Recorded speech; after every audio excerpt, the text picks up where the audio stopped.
है, कैसे देखा जाए इसको? राजीव जी, मैं तो ये सोच रहा हूं कि आज गुजराती लॉबी को नींद भी आएगी कि नहीं आएगी। और अगर नींद आएगी तो ख्वाब में कहीं आगरा उनको दिखेगा। राहुल गांधी, अखिलेश यादव, प्रियंका गांधी और उनके पीछे जो जन सैलाब है, और जन सैलाब में वो गूंजती हुई आवाजें, वो नारे, और वो नारे, नारा जय भीम का है। जी। आगरा दलित राजधानी देता है। वहीं पर बेबी रानी मौर्य उत्तराखंड की राज्यपाल थी, जिनको हटा कर बीजेपी लाई थी, और ये मैसेज दिया गया उस जाटव समाज में कि साहब वो मुख्यमंत्री हो सकती हैं। लेकिन मुख्यमंत्री कौन बने? अजय सिंह विष्ट, नहीं योगी आदित्यनाथ। तो वो दलित समाज ठगा हुआ महसूस कर रहा है। और उस आगरा में आज राहुल गांधी थे, जिन्होंने उस पूरी भरो न्याय यात्रा के जरिए दलितों के सवाल को, आदिवासियों के मुद्दे को और पिछड़ों के जो अधिकार हैं, चाहे वो जनसंख्या और जातिगत जनगणना का सवाल हो, आरक्षण का सवाल हो, इसको लगातार वो जो उठा रहे हैं, उसके जरिए वो विश्वास यहां पर सड़कों पर, ये सिर्फ लोग नहीं है राजीव जी, ये जन विश्वास है। और जन विश्वास जब उमड़ता है तो बड़ी बड़ी सत्ताओं को हिला करके रख देता है। और आज मुझे लगता है कि कम से कम उत्तर प्रदेश से, मैं वहीं की बात कर रहा हूं, उत्तर प्रदेश से तो भारतीय जनता पार्टी की चूलें हिल गई होंगी, क्योंकि बंगाल से आप कई सीटें हारने जा रहे हैं, जो पिछला आपने जो प्राप्त किया था। जी। कर्नाटक में दहाई का अंक नहीं छूने जा रहे हैं। महाराष्ट्र में भी वही स्थिति, और वही स्थिति बिहार में भी है नीतीश कुमार के आने के बावजूद। तो मोदी जी भरपाई कहां से करेंगे? उनका निशाना केवल उत्तर प्रदेश था, और वो सोच रहे थे कि 80 में से 80 सीटें अगर यहां से मिलती हैं तो वो शायद तीसरी बार प्रधानमंत्री बन सके। लेकिन आज की इस जोड़ी ने, और राहुल गांधी तो कई दिनों से उत्तर प्रदेश में चल रहे हैं, पूरे माहौल को, पूरी हवा को बदल करके रख दिया है। और अब ये उत्तर प्रदेश कह रहा है, उसकी जमीन कह रही है, लोग कह रहे हैं, और वो जमीन कांशीराम की है, वो जमीन सामाजिक न्याय की है। दलित पिछड़े जिस तरह से वहां पूरे आइडियोलॉजी के साथ वो समझते हैं कि संविधान का मतलब क्या है, वो जानते हैं कि राजनीति में सत्ता का क्या मतलब है, और वो राहुल गांधी के पीछे इसलिए खड़े हैं, चाहे आरएलडी बीजेपी के साथ जा रही हो, लेकिन वो खड़े हैं। जहां बीएसपी के मायावती ने अब नहीं बोला है, लेकिन वो खड़े का मतलब है रहे हैं कि हमें किधर जाना है। और ये राहुल गांधी की यात्रा उसकी तायद कर रही है, उस दिशा को निर्धारित कर रही है, और कि यहां से नरेंद्र मोदी की ख्वाब है वो चकनाचूर होते हुए नजर आ रहे हैं। जी, नरेंद्र मोदी के ख्वाब तीसरी ये परिस्थितियां हैं। जी जी, प्रोफेसर रविकांत जी, क्या आपको लगता है माहौल बदल गया है या बदल रहा है? नहीं, निश्चित रूप से माहौल दिन पे दिन बदल रहा है, और परिस्थितियां इंडिया अलायंस के बेहद अनुकूल होती चली जा रही हैं।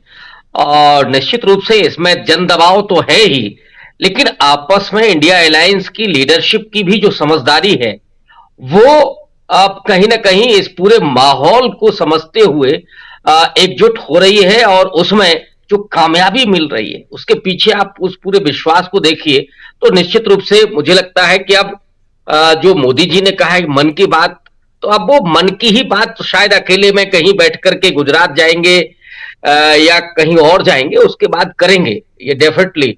लेकिन दिल्ली तो अब बदलने वाली है।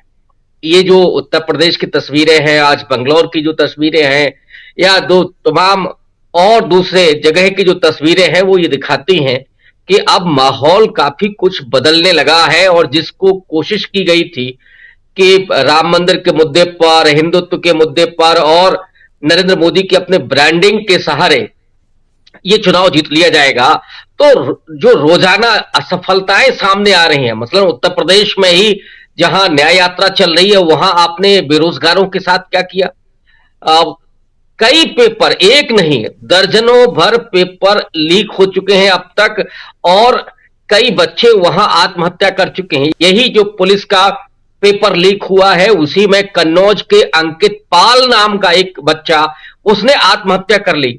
और ये अति पिछड़ा समाज है जिसको नरेंद्र मोदी ने अपनी तरफ खींचा था, वो अति पिछड़ा समाज जो बेरोजगारी की मार झेल रहा है, जो महंगाई की मार झेल रहा है, जिसके पास अब नौकरियां नहीं है और शिक्षण संस्थानों में वो प्रवेश नहीं ले पा रहा है, वो क्या करेगा? मोदी जी को कब तक वो ये सोच करके कि नहीं मोदी आएंगे तो वो अच्छा करेंगे, अच्छे दिन लाएंगे, ये सब मुझे लगता है कि चीजें अब दूर हो चुकी हैं। लोगों ने बर्दाश्त किया है 10 साल तक मोदी जी को, उन उम्मीदों में कि शायद अब मोदी जी कुछ कर दें, लेकिन उनका हर वादा जुमला साबित हुआ। किसान दिल्ली के सरहदों पर जिस तरह से जूझ रहे हैं और ये सरकार जो कर रही है, कीलें गड़वा करके, वो कंक्रीट की दीवारें खड़ी करके, पुलिस की गोलियां ही चल रही हैं, लाठियां तो चल ही रही हैं, आंसू गैस के गोले, कई किसान उसमें हताहत हुए हैं, एक दो तो मारे गए हैं। ये स्थितियां आपने लाकर के खड़ी कर दी हैं, तो हरियाणा, पश्चिमी उत्तर प्रदेश और राजस्थान का वो बेल्ट, उसमें आप क्या जवाब देंगे? तो मोदी जी के लिए स्पेस है कहां इस वक्त?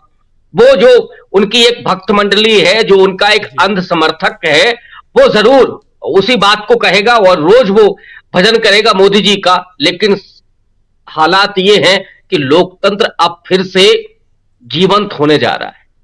और उसमें जिस तरह से न्याय की हत्या की गई, इस दरमियान लोकतंत्र की हत्या की गई, प्रेस की हत्या की गई, ये तमाम मुद्दे लोगों के सामने हैं। तो सिर्फ जीवन का सवाल नहीं है, जीने के तरीके का भी सवाल है कि डिग्निटी हमारे पास होगी कि नहीं होगी। और इसीलिए मुझे लगता है कि जो आपने सवाल पूछा है कि पूरा रुझान लोगों का बदल रहा है और माहौल भी पल पल बदल, एक एक दिन राजनीति बदल रही है इस समय। आज क्या है, कल क्या होगी, ये भी आप देख रहे हैं। और एनडीए गायब हो चुका है। नरेंद्र मोदी भले ही वो इलेक्ट्रॉनिक मीडिया पर चमक रहे हो, लेकिन दो लोगों के दिलों में तो अब वो उस तरह से राज नहीं कर रहे हैं जो कभी 14-15 में कर रहे थे। ये चीजें बिल्कुल बदलती हुई नजर आ रही हैं। 1 साल हुए हमने भारत जोड़ो यात्रा कन्याकुमारी से कश्मीर तक 4000 किलोमीटर चली। समुद्र के तट से हम शुरू हुए, हिमालय की बर्फों तक हमारी यात्रा गई। और यात्रा के अंदर से एक नारा आया, एक व्यक्ति आया दौड़ता हुआ, जैसे ये भीड़ है, उस भीड़ में से एक व्यक्ति आया दौड़ता हुआ, मेरे सामने खड़ा होकर ऐसे कहता है, राहुल जी मैं जानता हूं आप क्या कर रहे हो। मैंने पूछा भैया बताओ मैं क्या कर रहा हूं। कहता है राहुल जी आप नफरत के बाजार में मोहब्बत की दुकान खोलने निकले हो। और यही हम अब मिलकर अखिलेश जी, प्रियंका जी, इंडिया गठबंधन, हमारा सबसे पहला और सबसे जरूरी काम, जो हिंदुस्तान में नफरत फैलाई गई है, जो भाई को भाई से लड़ाया गया है, तो भाई और भाई को डराया गया है, इसके खिलाफ हमें खड़ा होना है, मिलकर खड़ा होना है। और ये देश जो है ये नफरत का नहीं है, ये मोहब्बत का देश है। सही बात है, मोहब्बत का देश है या नफरत का देश है? मोहब्बत का देश है ना। तो पहली लड़ाई नफरत को खत्म करने की लड़ाई है।